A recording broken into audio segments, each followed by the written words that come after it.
Lundi 7 octobre 2019. Salut à toi, cher Richard Ali. Merci de m'avoir délivré du vouvoiement, qui est un trait culturel, mais je pense que pour la plupart de mes compatriotes, on se réjouit de pouvoir passer rapidement au tutoiement.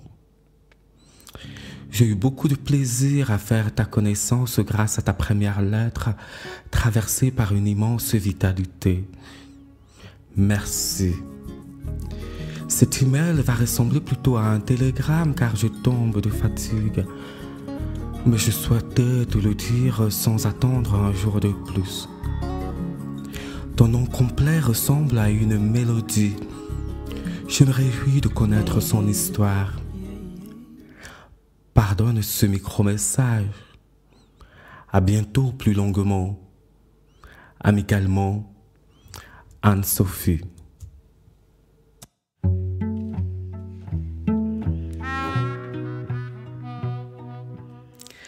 Bonjour et bienvenue au Clin-Clin du Maxou.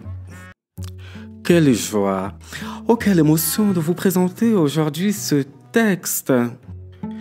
Genève King 2020, la correspondance. Un ouvrage collectif de Lolve Tillmans, Miss Bangala, Anne-Sophie Soubilia et Richard Ali Moutou, avec une préface signée par le porteur du projet Genève Africa, votre Max Lobé que je suis. Tout part du projet Genève Africa dont je parlais à l'instant, dont le but est de jeter les ponts culturels et littéraires entre les auteurs suisses et africains continentaux. Première escale, Kinshasa, en RDC. De juin 2019 à juillet 2020, les romancières suisses Anne-Sophie Soubilia et Lolve Tillmans ont entretenu une correspondance, respectivement avec le romancier quinois Richard Ali Moutou et la promotrice du livre quinois Missy Bangala. Une occasion exceptionnelle qui a permis aux 4 gens de lettres de se dévoiler de manière inédite, avec une écriture portée au gré de leurs humeurs. Souvent timides, zélés, gais ou fatigués par le rythme soutenu de leur vie d'artiste, nos 4 correspondants proposent un autre regard sur des sujets très actuels. Les identités de genre, de race, le féminisme vu d'ici et de là-bas, et la belle palabre politico-culturelle entre Sud et Nord. Ce recueil de correspondances, ô combien la correspondance comme genre littéraire est vivante, est animé par Max Lobé, que je suis. Je m'en vais ainsi vous livrer une lettre adressée par Missy Bangala à sa correspondante, Lolve Tillmans.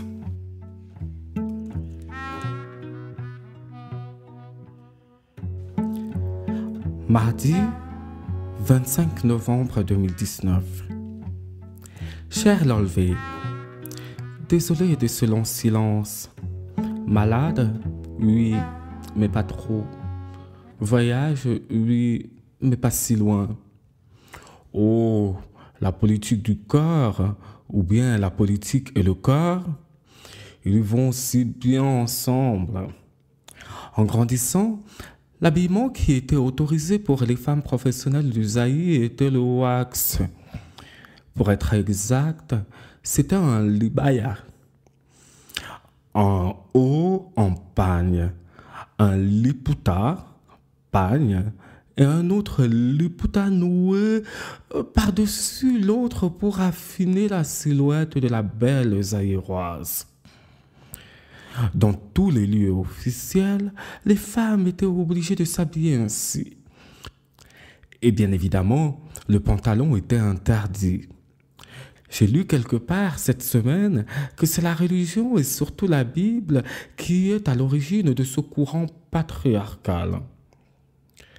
Dans chaque belle histoire, le prince charmant, beau et viril vient toujours au secours de la demoiselle en détresse. Chez nous, cette idée est passée dans l'imaginaire collectif et cet imaginaire a été renforcé par le cadeau de wax aux femmes congolaises actuelles de la maternelle à l'âge adulte le 8 mars. Cela donne le droit à certaines personnes trop zélées de vous interpeller et même de vous agresser dans les rues parce que vous portez un pantalon ou une autre tenue le 8 mars. Une journée qui est censée être célébrée pour nos droits. Hélas, beaucoup d'hommes la prennent pour une journée de fête. Pour notre grand bonheur, certains vont jusqu'à faire les tâches ménagères ce jour-là, pour en être ainsi dispensés toute l'année. Ce qui est révoltant, les années précédentes, c'est qu'on obligeait même les petites filles de la maternelle à s'habiller ainsi pour fêter cette journée de la femme, comme beaucoup de femmes l'appellent maintenant. En marketing, c'est pire. Vois-tu, j'adore m'habiller en jeans, t-shirt, basket. Malheureusement, c'est un no-go. Donc, j'adapte mon accoutrement selon les lieux et le plus relax possible. Hélas, les réflexions ne manquent pas du tout.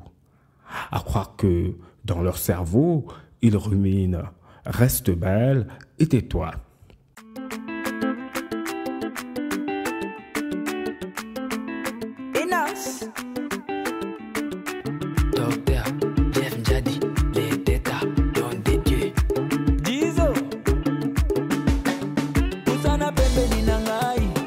Notre corps est totalement politique.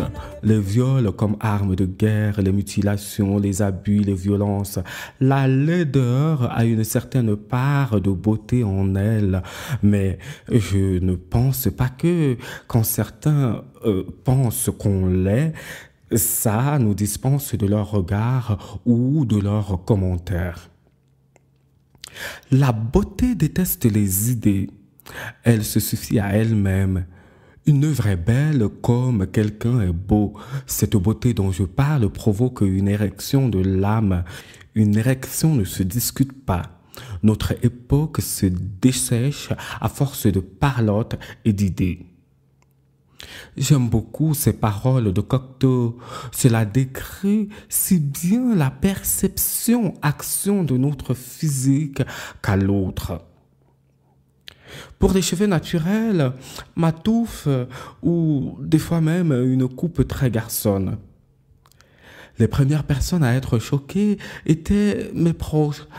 Cette première coupe était tellement libératrice. C'était la première fois de ma vie à avoir mon crâne aussi dégarni. Je n'arrêtais pas de passer ma main dans les cheveux et pour couronner le tout, j'y avais ajouté de la couleur. Nappy, natural and happy. Un mouvement qui a traversé les frontières. Malgré cet effet mode, cela aide beaucoup de jeunes femmes à se découvrir, à s'accepter, même si certaines écoles, universités et entreprises ne l'autorisent pas. Elles les portent avec courage et fierté. Ah oui, les cheveux aussi sont politiques. C'est vrai, un homme avec un pantalon bien moulant ou qui aime s'habiller en rose est suspect. Sa virilité est remise en question. Une voix un peu aiguë ou traînante, bien sûr qu'on le traite d'homosexuel sans hésiter. Et la femme avec un physique un peu fin est une lesbienne du coup. Et les deux ensemble, les moqueries, les insultes fusent. Et ils se demandent qui pénètre qui. L'évolution hypocrite de notre société me laisse croire que rien n'est vrai dans les déclarations, surtout sur les idées de l'autre ou son physique. Le corps est politique. Et bien évidemment, les stéréotypes viennent renforcer cela par le racisme, que l'homme noir serait viril mais sauvage et l'asiatique surdoué mais diminué physiquement. Le blanc serait le sauveur du monde. L'Indien serait le plus spirituel. Oh, cher Lalvé, je te promets que le prochain courrier sera plus plaisant parce que la politique est vraiment un sujet que je préfère éviter depuis le début de cette année. Nous sommes dans un tunnel dont on ne connaît pas la sortie et c'est juste physiquement inconfortable. D'où nos corps sont tellement politisés que ça s'infecte. Espérons que je n'ai pas été trop niaiseuse. Au fait, la vidéo de Balochi envoyée par Max était juste sublime.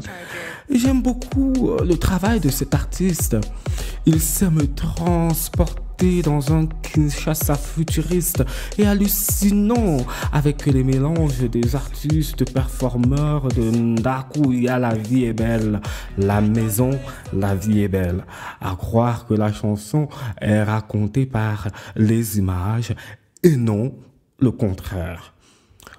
Au plaisir de te lire, Miss.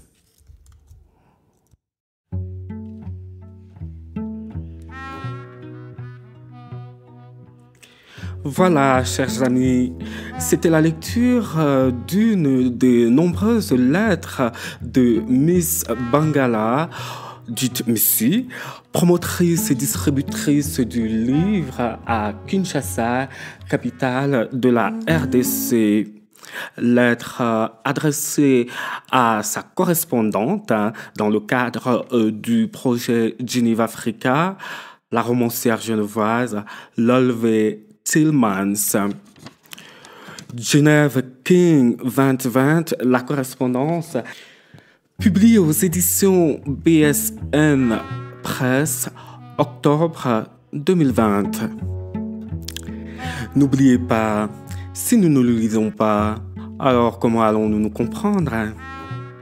Allez, à jeudi prochain, 20h, pour une nouvelle lecture. Ciao!